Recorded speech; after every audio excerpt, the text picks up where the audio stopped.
मैं पूछना चाहता हूं, मैं इस समय एक चलन देख रहा हूं, तमाम मौलवी और मौलाना इस समय एक बयान दे रहे हैं, कह रहे हैं गाय को राष्ट्रीय पशु घोषित करो।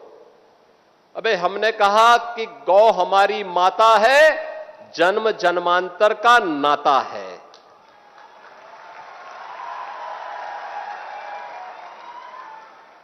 क्या मां और पुत्र के बीच में कुछ घोषित करने की आवश्यकता पड़ती है क्या?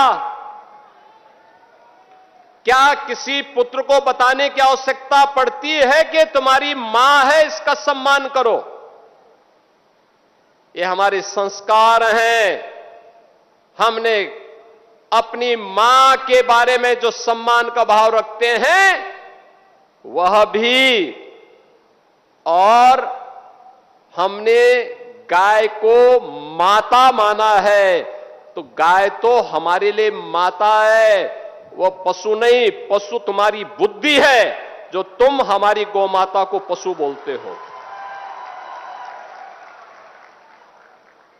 तुम्हारी सोच पशुवत है जो तुम गौ माता को पशु बोल रहे हो, और तुम्हारा ये दोगलापन है कि जो एक और गौकसी को प्रश्रय देते हो। मैं देख रहा था बकरीद में तमाम उनके चेले चपाटे अपने सोशल मीडिया हैंडल पर बकर ईद पर गौ माता का चित्र दिखा करके कह रहे थे कि बकर ईद की बधाई दे रहे थे। लेकिन मैं उनको बोलना चाहता हूं, यूपी में गौ हत्या का मतलब जान रहे हो ना क्या होगा? वो जान रहे हो? तो अगर जान रहे हो तो फिर अपने चेले चपाटों को समझा लो, नहीं तो कई कई पीढ़ियां याद करेंगी गौ माता के साथ किसी भी प्रकार की कोई हिमाकत की। तो मैं पूछना चाहता हूं,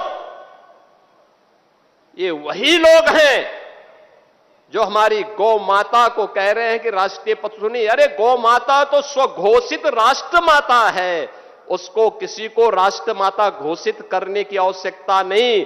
वैसे ही जैसे हमारी माता के बारे में किसी को परिचय देने की आवश्यकता नहीं पड़ती, जैसे गंगा माता के बारे में किसी को परिचय देने की आवश्यकता नहीं।